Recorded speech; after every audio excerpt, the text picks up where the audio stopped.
I'm a delivery driver for a local pizza joint. I turned 17 just a couple months ago and decided to get a job just to get some money and have some work experience. This seemed like one of the easier jobs, and better than standing around behind a counter being bored all day. Every night did sort of feel the same though, often even driving the same routes and delivering to the same houses for all the regular customers. Only nights that felt different were the weekends, because a lot of random people would order, and our store would offer delivery until 2 a.m., so I worked extra late. This was on a Saturday. There was a decent-sized storm overhead, which in a lot of other jobs I'm sure it meant the day would be slower. However, not with this job. People didn't want to go out, so they had more incentive to order for delivery. At least I made good money on tips though. It stayed very busy all the way until 11 or 12ish, then it finally died off a bit. I actually had time to walk into the shop and take a break while we had no orders. I never really had anyone to talk to though. All the other guys at the shop were older, like 30s or 40s, except for a few college kids that weren't working that night. So, of course, when the next order came in, they sent me out to deliver it, even though the other delivery guy had been hanging around the shop talking for a whole hour. I just did my job though, taking the order and getting in my car. It was to a street name I didn't recognize, but the GPS said it was 20 minutes away. I figured I'd drop it off, then take the long way back, just to kill time and maybe not have to do any more deliveries for the night. I started heading over. As you'd expect, by this time of night, almost nobody was on the roads. In this context, it seems kind of eerie, but at the time, I always found it calming.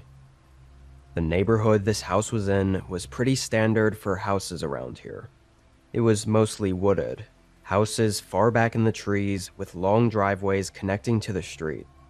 Nothing too secluded for our town, but I guess compared to the kind of homes most people live in, these would seem like they were way out there. I turned down the driveway and parked at the end in front of the house. It was a large, older home with not a single light on. But as I was getting the pizza ready and about to get out, I saw a curtain move upstairs, like someone had just been watching me out the window. I see that a lot actually, while doing deliveries, for obvious reasons. But this time it felt a little more creepy, because I couldn't actually see them, since it was so dark in there. I got out anyway, and started walking up to the porch, and was quickly confused. There was another box left right on the porch. A pizza box from a different local shop that I'd only heard of a few times before.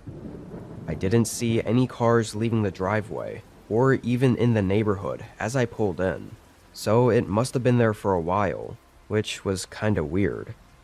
Even looked like the box was soggy, like all the moisture in the air from the rain had seeped into it already. I stepped around it and knocked on the door. I needed the payment, so I couldn't just drop off the pizza. I heard something shift in the house as soon as I knocked, and then it went quiet. Didn't hear anything for a whole minute, and then I knocked on the door again. This time it stayed quiet. I knew someone was in there, so after a minute I pulled my phone out and called the number on the order. Few seconds later, I heard a phone ringing inside the house. It sounded like it was just on the other side of the door, like someone was standing right behind it. But still, no one opened up. I was very confused, because I knew I'd seen someone looking from the window upstairs, and now with the phone. Surely someone was in there and had ordered the pizza. I was starting to get a really uncomfortable and eerie feeling. I thought about just leaving the pizza on top of the other one and leaving, when suddenly a voice called out from just behind the front door. "Door's broken. Bring it around to the side porch." It was a woman's voice, but it had a harsh, gravelly sound to it. I took a couple steps back, then walked around the house. There wasn't an overhang on the side of the house, so I had to walk through the rain with nothing to keep me or the pizza dry. Around the house, there was a side door that looked really worn and unused. If the other door really was broken, wouldn't this one look like it'd been used? I mean, there were even cobwebs or spider webs and dirt all over it, and the outdoor light above it wasn't even working. I stood there for maybe 30 seconds, already getting soaked. I didn't hear anything inside the house though. No footsteps coming up to the door or anything. I started looking around, getting an intense feeling that something was watching me. I could barely see anything without the house lights on. This feeling grew worse over the next 30 seconds, and I just knew something was seriously wrong about this. I dropped the pizza box and made a run for my car, getting in and leaving right away.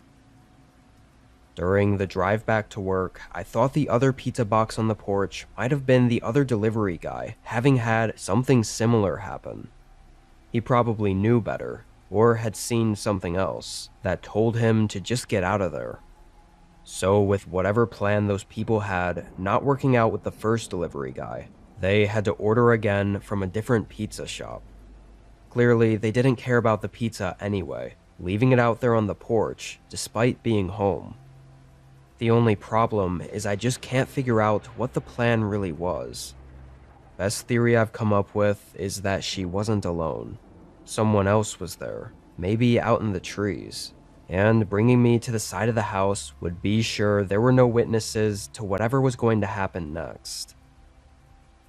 I actually still work at the same pizza shop, but never have had anything happen even close to as disturbing as that. I hope I never will.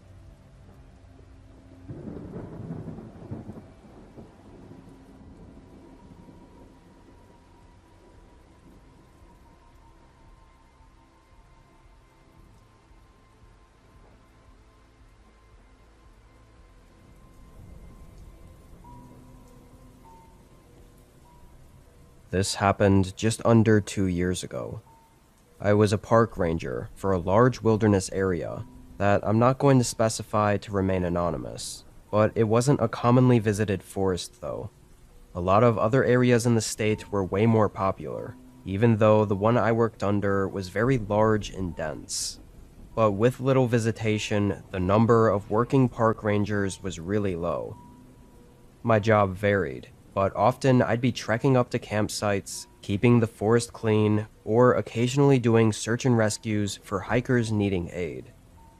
Because people were allowed overnight camping and backpacking, our park always had several rangers working the graveyard shift just in case anything were to happen. I worked a lot of in-between shifts, usually getting off around midnight to sometimes 3 or 4 in the morning. This day, I had spent most of the afternoon at a campground in a remote area of the park, cleaning it up and ensuring it was safe and well maintained. I had taken an ATV a good portion of the way down the trail before it got more rugged and steep, and hiked the rest of the way to the campgrounds. While I was there, I didn't see any other tents or people set up at the camp. It was just me. I left just after the sun had gone down, hiking in the dark back to my ATV, then riding it carefully back down to the lodge, where I was stationed at. The lodge was no more than a small cabin, with a wood stove and a desk with a heavy-duty radio to contact other rangers or authorities with. An hour after I got there, rain started coming down. We got storms pretty often here, so this was nothing out of the ordinary. I brewed a coffee and sat at the desk, taking notes of the campground conditions I was just at. A couple hours passed, when the radio suddenly clicked on and a ranger's voice came through, asking if I was there. I picked it up and asked what he needed. The ranger asked if I had seen someone at the campground I was at earlier. I said I didn't see anyone, not even a tent or sign of anyone having been there recently. There was a long 30-second pause before he responded. His voice sounded reluctant, saying he might need me to go back out there and take a look around. He seemed not too worried about it, but supposedly the ranger station had gotten a satellite SOS ping from someone. and the location of it was on the trail I was just on. I, of course, was the closest one. The other rangers were at least an hour away, so I was on my own for this one. He mentioned he didn't get any text or anything, though, and usually when we get an SOS alert without any follow-up messages or responses, it's just an accident. Sometimes the buttons on those little devices get clicked while in someone's backpack without them knowing, but it's always best just to check it out in case there is a problem. Unfortunately, this time it happened to happen on a night it was pouring out. I grabbed my radio, raincoat, a headlamp, and a heavy flashlight, then left the lodge and started walking. ATV was no use in weather like this. It would have gotten stuck before even making it to the trail. I confirmed with the other ranger where the general location of the ping came from, and he said it was 2 miles up the trail, but because it was only one ping, they didn't know which direction they were going in. The walk took almost 45 minutes, which, given the conditions, was fairly quick, but I did get worried about if someone was out here walking around, maybe an inexperienced hiker or something, because even with my high-powered headlamp and flashlight, and familiarity with the trail, it was incredibly difficult to navigate the forest through this storm. The trail was hard to keep track of, and definitely without proper clothing, this could be really dangerous. When I was in the area, I shined my light all around, still continuing to walk along the trail. And suddenly, when I moved my flashlight across the forest, someone was standing there. It nearly gave me a heart attack because he was really close, just 10 feet off the trail. The man was completely soaked, with long hair hanging down, not even wearing a rain jacket or anything. He looked delirious, but also concerned. I yelled through the rain, saying I was a ranger and asking if he was okay. He didn't respond, standing there in the storm and staring at me. It was then I noticed he had no gear on him. I didn't even see the satellite messenger, which, if he was the one using it, I would have thought it was clipped onto his backpack or in his hand or something. I waved for him to come toward me and get back onto the trail, telling him my lodge was just a few miles down. But suddenly, he just bolted deeper into the forest. He was out of sight within 10 seconds, entirely lost to the darkness and the rain. I quickly pulled out my walkie and let the other ranger know that I'd found someone, and of the condition they were in. And this was kind of the point where I had to decide whether to try to follow him out there, which is pretty dangerous, or to wait on the trail. I stood unsure for a couple minutes, talking to the other ranger on the walkie and trying to figure out what to do. There was a chance this guy really was in need of help. Maybe he had been lost for a while and was just delirious and paranoid.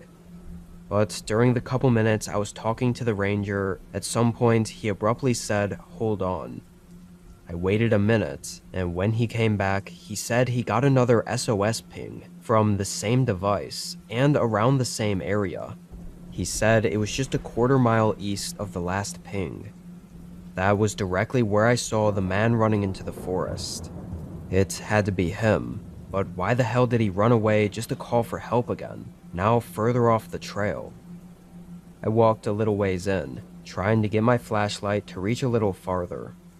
This was honestly the first time in my career being out there that I'd been shaken up, enough so to question whether I could do my job. I had this feeling that if I didn't help, I'd be reprimanded, especially if it turned out the call really was someone needing help. I thought either he was delirious and scared, or maybe the guy was trying to lead me to the person that sent the SOS call. So I kept walking in, not really feeling like I had a choice. I walked for 5 minutes, shining my light everywhere and genuinely scared of what I'd find. I kept seeing the image of the guy standing there in the trees, and every time I thought about it, it made my stomach tighten up. And then, after a while, my flashlight caught something sitting on the ground. A small device, glowing dimly, more so reflecting the light from my flashlight back toward me. I immediately recognized what it was. A Garmin satellite messenger. I knew it because it was the typical ones that hikers go out with, and has a pretty recognizable orange color and shape. Just when I thought, where was the person using it, I heard footsteps sprinting up to my right. I moved my flashlight over and saw that same guy barreling toward me. Not like he needed help, but like he was gonna tackle me to the ground. He was so committed that even after I moved aside, he stumbled to the ground, still trying to grab onto me. I froze for a second, somehow still unsure what the hell was going on, before he started getting up, and all it took was one clear look into his eyes to get me to start running away. His eyes almost looked lifeless, like he was in a fugue state, but they had this eerie darkness in them. Hard to describe, but I knew the guy was dangerous and definitely had been using the SOS signal just to kite me out there alone. Probably even saw me on the trail earlier, knowing I'd be coming out there alone. I ran for longer than I ever had, sliding and tumbling down some parts of the trail. I used my walkie to tell the other ranger that I thought it was all a setup, and eventually got back to my lodge, locking myself in. It still took another 10 minutes for the ranger to make it, and another 40 for an actual officer to arrive.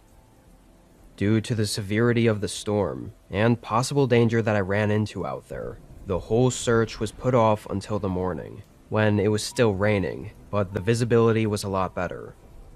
They found the messenger right where I'd last seen it, but no one was around. The guy I'd seen out there was gone.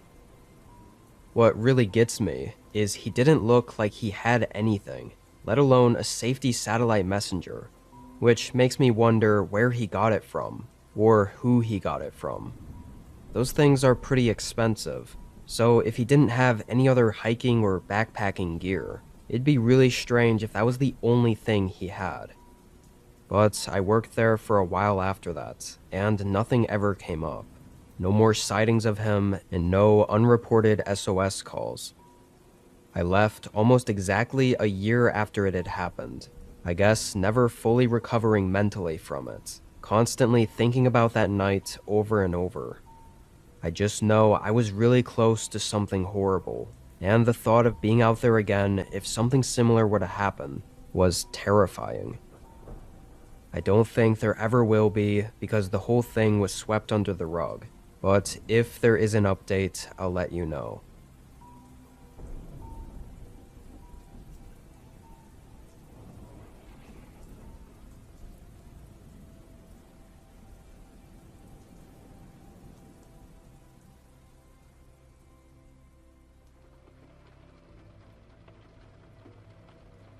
This was during a road trip I was on from a small town in Maine all the way out to the Midwest. Let's just say there was a situation going on with my family that I felt warranted me to go out and visit for a while. So this whole trip wasn't well planned, and typically I wouldn't even drive. I'd just fly out there. But anyway, on my second day, I realized I was falling behind a bit. Guess all the gas station stops, meals, and just resting took up more time than I thought. So I tried to make up for it by driving further into the night. I was already in the part of the Midwest where there's basically nothing. Just straight, flat, and empty roads for miles on end. The rain came in slowly, eventually ramping up to a full-on wind and thunderstorm by the time it was dark out. I actually enjoy driving in the rain, but at night and in the middle of nowhere, not so much. Got bad enough, I pulled off at the next rest stop to see if it would slow down a bit before continuing the drive. I don't know much about rest stops, or have many to compare it to, but I thought this one was fairly decent. It was quiet, aside from the rain. No cars or trucks, and when I ran in to use the restroom, it was clean and nice. I got back in my car and sat the seat back, waiting for a while. No idea how long, because at some point I passed out. I woke up what I think was an hour-ish later to a bright flash followed by the car shaking and a huge lightning strike bursting my eardrums. I sat up and checked the time. 12:05 a.m. Then I looked around. Still, no cars were out there, and the storm had gotten even worse. Or maybe it just seemed that way because it was so loud. The more I started to wake up and listened, I started thinking it was way too loud, like something was off about it. I looked behind my seat and froze for a moment. One of the back doors was open. The one on the passenger side just left slightly cracked open. Water was dripping onto the seats, and that whole side was soaked, so it had been open for a while. I didn't know how the hell that was possible. No way I drove for hours with it open, and I never opened it while I was at the rest stop. And obviously, no way it opened on its own. I did a double take, looking around the parking lot again, but there wasn't a single person or car or anything out there. My heart rate started spiking as I got out and quickly closed the door, then got back in. I was sure I'd likely left my car unlocked after getting out to use the restroom when I got there, being distracted by the storm and everything. But who opened my car door? And from the looks of it, nothing was missing. It's like someone just came around, saw I was sleeping, opened the door quietly and got in, then just left, probably not wanting to wake me up by slamming the door closed. I don't know what really happened while I was asleep, but I was way too creeped out to stay. I turned the car on and drove back onto the highway. It was still dangerous to be driving in this weather, but I just needed to get to another place to pull off at. I drove 20 minutes, thinking the whole time about how creepy and strange this whole thing was, before finding a gas station. It was alone, just off the highway, and I genuinely have no clue if it was closed for the night or vacant, but I figured it didn't matter.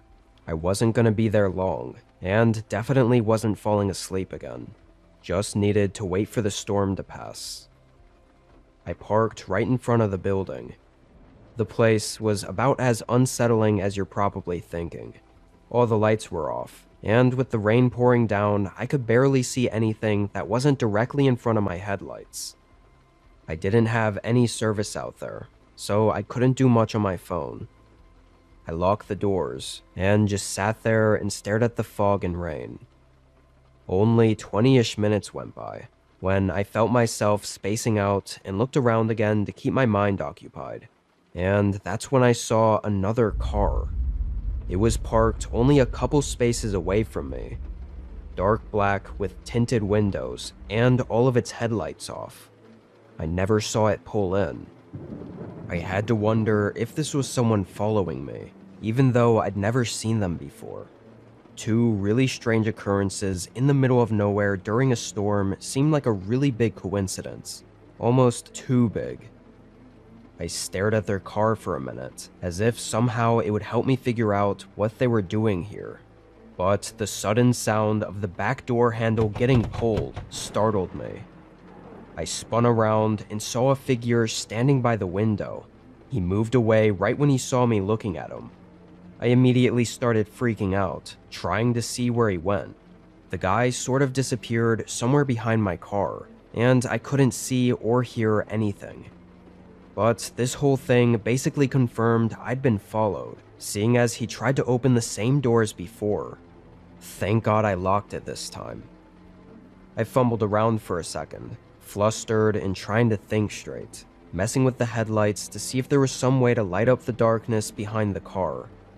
While I was doing this, I started to hear, but also feel, thumps against the back of my car. He was definitely still there, hitting my car, or doing something. I finally came to my senses and just put it in drive. As I pulled out, I couldn't even see the guy. I drove just about 2 hours to a small town that I could report it to, and that's where I also checked the back of my car. There were scratches, dents, and pry marks on the trunk. It looked like they'd used a knife or something sharp to try to force the trunk open. I don't know if he was trying to get what was inside or if he was trying to get inside. Assuming this was the same guy, if he were just trying to rob me, wouldn't he have done it while I was sleeping and when he opened the door at the rest stop? I really have no idea what happened. All I know is it scared the shit out of me, and could have been a whole lot worse.